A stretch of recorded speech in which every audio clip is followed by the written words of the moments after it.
Dans son atelier à Anglette, Christine Deschamps aime peindre, mais l'artiste ne réalise pas ses toiles en fonction de son inspiration, mais grâce aux vibrations et à l'énergie qu'elle perçoit.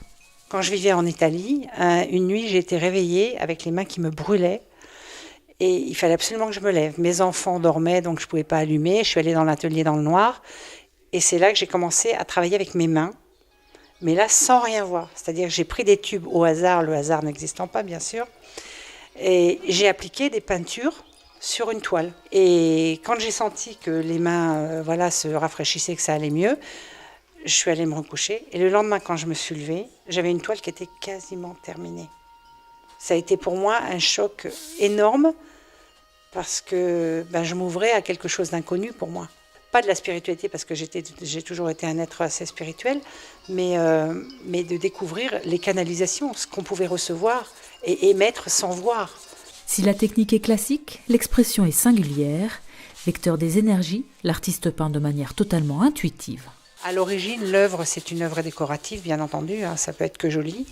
Ça parle de l'âme, ça parle de l'être, ça parle d'énergie et de vibration.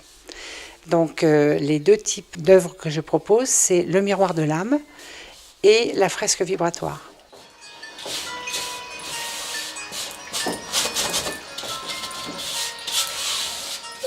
Chaque couleur a une énergie propre.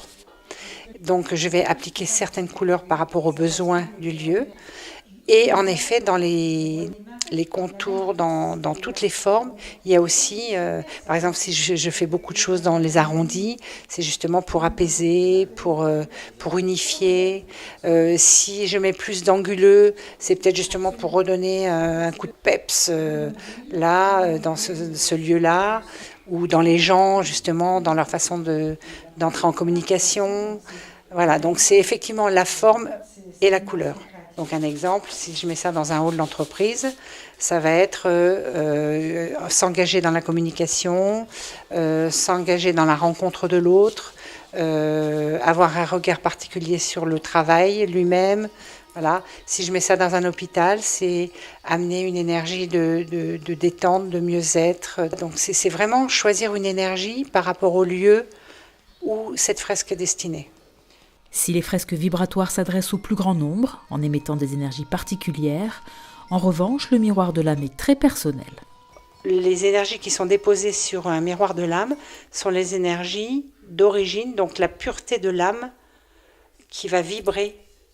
Et donc quand l'âme de la personne passe devant, simplement, on se reconnecte, on se réaligne, on se réénergise aussi, parce que ce sont que des vibrations. Donc quand l'âme reconnaît ces vibrations, elle intègre ces vibrations et donc l'énergie, c'est retrouver une forme d'énergie et surtout comprendre, on revient dans une forme de compréhension de pourquoi on est là. Pionnière de la peinture vibratoire, Christine peint pour le bien-être des autres, des fresques colorées aux formes légères qu'elle exporte en France et à l'étranger.